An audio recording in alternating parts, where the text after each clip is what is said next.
Hey friends. So yesterday I made a post kind of geeking out about my writing utensils because I love writing utensils. I'm a writer, big surprise. But I had one comment saying, hey, you should make a video. And it was only one person, but I decided, you know what? Why not? We're going to make a video. So I have all of my writing utensils and I have a piece of paper and let's see what happens. I've never made a video like this. It'll be entertaining, right? Okay, it's the best angle I could get, so hopefully this works. First off, pencil. We know pencils. We've been using them since kindergarten. We know what a pencil writes like, right? I am not always a fan of pencils because I like to leave a permanent mark in the world. I don't know, it just always bothered me to write with a pencil. I do like the Blackwing, partially because one of my mentors said that John Steinbeck would use these while writing. They also have half the pressure, twice the speed written on them. They do write really well. We know how a pencil writes. I don't know what to write just because I don't know. But the thing that I don't like about pencils is also how easy it is to like blur them, which might be great if you're, an artist and you're trying to like blend something. I'm not. That kind of thing bothers me. Like I always want to go through with an eraser and like clean it up because those marks just bother me in general. So I also don't like that they never fully erase. So we're just gonna ignore that and move on. Second thing, lots of different pens, right? Ballpoint pen, ballpoint pen, ballpoint pen, ballpoint pen. They all use the same quote unquote technology. And I say technology because it is a relatively new advancement. But there's just this little like revolving ball that distributes the ink. They will write different to an extent. So this one is my crystal pen. This one's just a regular Bic. These ones don't necessarily write super different. This one is a tool. And this one is the Pilot G2. So they're all gonna look a little different. That's more an ink thing and the width of the ball in the ballpoint pen. That's really the biggest difference. And I think that's what most people kind of get hung up on when they, discuss which pen they really prefer. But to me, a ballpoint pen is a ballpoint pen. You don't have to really change much about your writing style. This one, however, is a fountain pen. So I probably went kind of backwards in regards to pens because historically this came slightly before the ballpoint pen, but not too much before, actually. About the time, I'll have to double check the time frames on that. Check back later. Does not have a pen. All of the ink comes from... So this will spin and push a little lever up and down to help me suck in ink when I fill it from a bottle, or I can push it down and push it out, which we don't want to do because that creates a mess. I've got quite a bit of ink in there still. And actually, hold please, just dug this one out of my purse. This is another fountain pen. It's one that my husband gave me for my birthday. The same principle in regards to the ink. This one I have to kind of spin this down. You can kind of see I've pushed it down just to keep the right amount of pressure. Otherwise it stops writing. And that is in part different because this point here is called a nib. This is a very fine nib. And we're gonna have to do the ink thing again because it's not gonna write right now. This happens the more fine the nib is. Oh, I just need to refill this poor sucker. He's getting low. Okay, let's see if that works. This one I don't write with near as much because of that Hold, please. Okay, the finer the nib, the more temperamental it gets, but I got it going. And it writes very fine. So I'll put that on there. You can see it's actually a little bit finer and a little bit thinner writing than even the thinner ballpoint pens because of that very, very fine nib. This one has a fine nib. It's not quite fine, very fine, and it's not quite a medium or a large nib. So it flows pretty much constantly, fairly easy. This one's probably my favorite of my fountain pens. Don't tell my husband. I do love that pen. I really do. It just gets a little more temperamental with distributing the ink. So this one is a fine pen nib. And you can see it writes a little bit thicker than the very fine, right? And you can get thicker and leave a thicker, heavier line, which I don't prefer because at that point then you're going to start bleeding through the pages.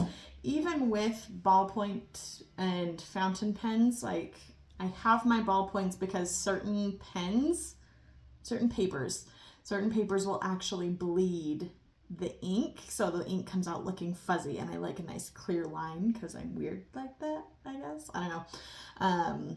I don't want it to bleed. So you have to be careful about what types of paper you're also writing on as well. Who knew there was so much to writing, right? So many details.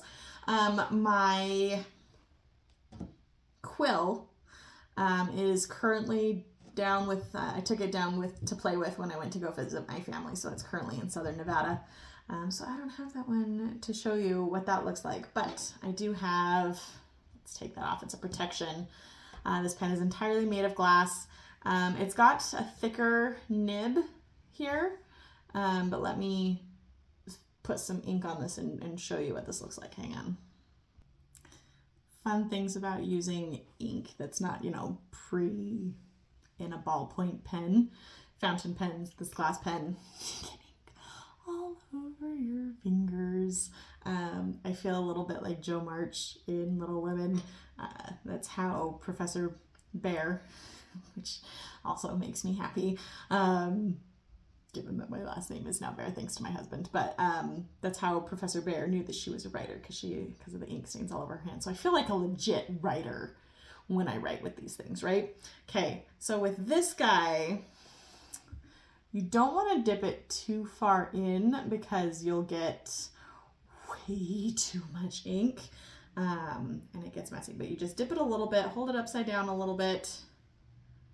I don't know if I dipped it enough, to be perfectly honest. This one's still new. I'm still playing with it. So we'll dip it again a little bit deeper. That might have been too much ink. Sorry, I probably should be doing that on the camera instead of off.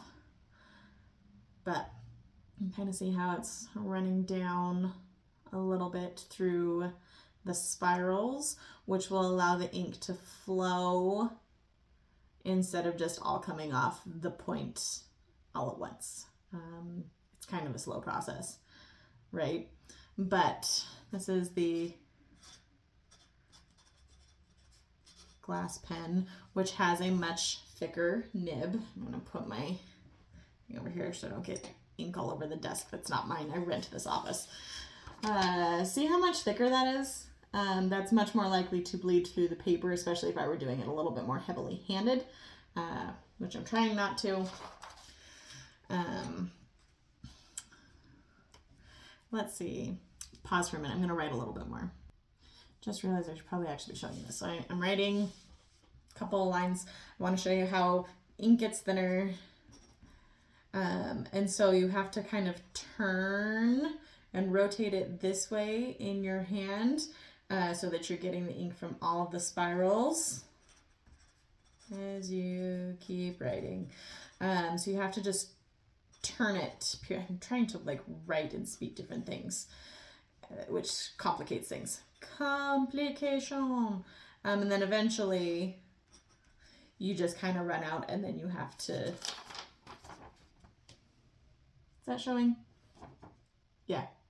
So you can see where I was trying to write, there was an indent in the paper, rotating didn't work, so and my pen is now empty, you have to redip. I can usually get, depending on how big I'm writing, 2, 3, sometimes even 4 lines, again, depending on how big my letters are, which is something that you just kind of have to play with. I don't know if you could hear it, but this one has a little bit more of a scratching sound than my other pens do. Oh, that was way too much ink again. Here we go.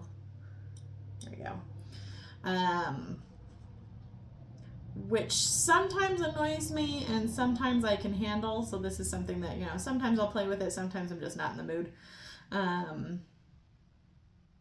Because this one, it's complicated. It's a little bit more nuanced.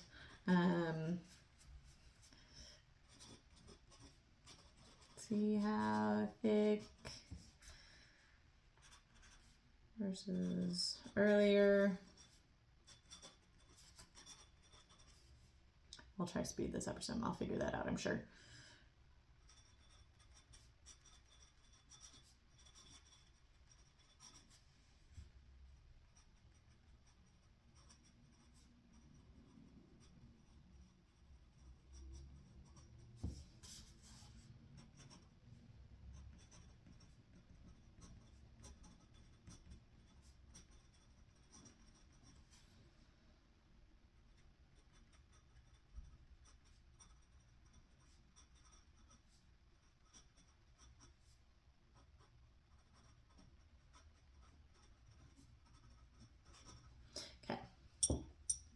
Set that down.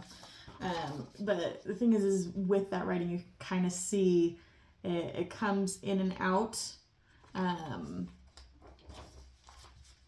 It gets thicker, it gets thinner, it'll bleed a little bit more. There's the back of it. You can kind of see how the paper is actually wet because this is a liquid, which makes it kind of fun.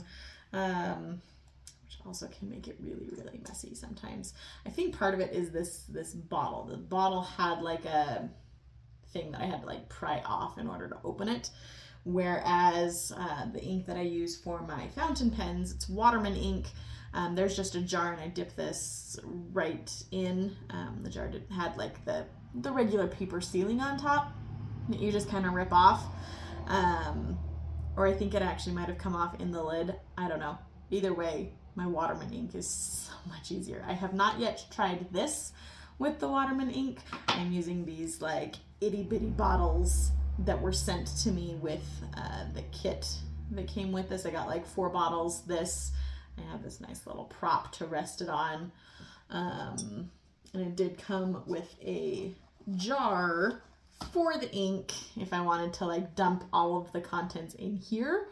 But I'm not writing with it quite that much. I'm not writing long, extensive letters like they would have done back in the day. Maybe I will do that. Maybe that's something that I want to start doing, just for Paula. Maybe I want to write long letters as some kind of like promotional something or another. I don't know if that's something you guys would even want. Would you want me to write like long handwritten letters? Open to the idea. Let me know. Because it gives me a chance to play with my new pens. So the quill is going to function very similar to this one, but it just probably wouldn't hold as much ink. You're going to be dipping the ink much more consistently.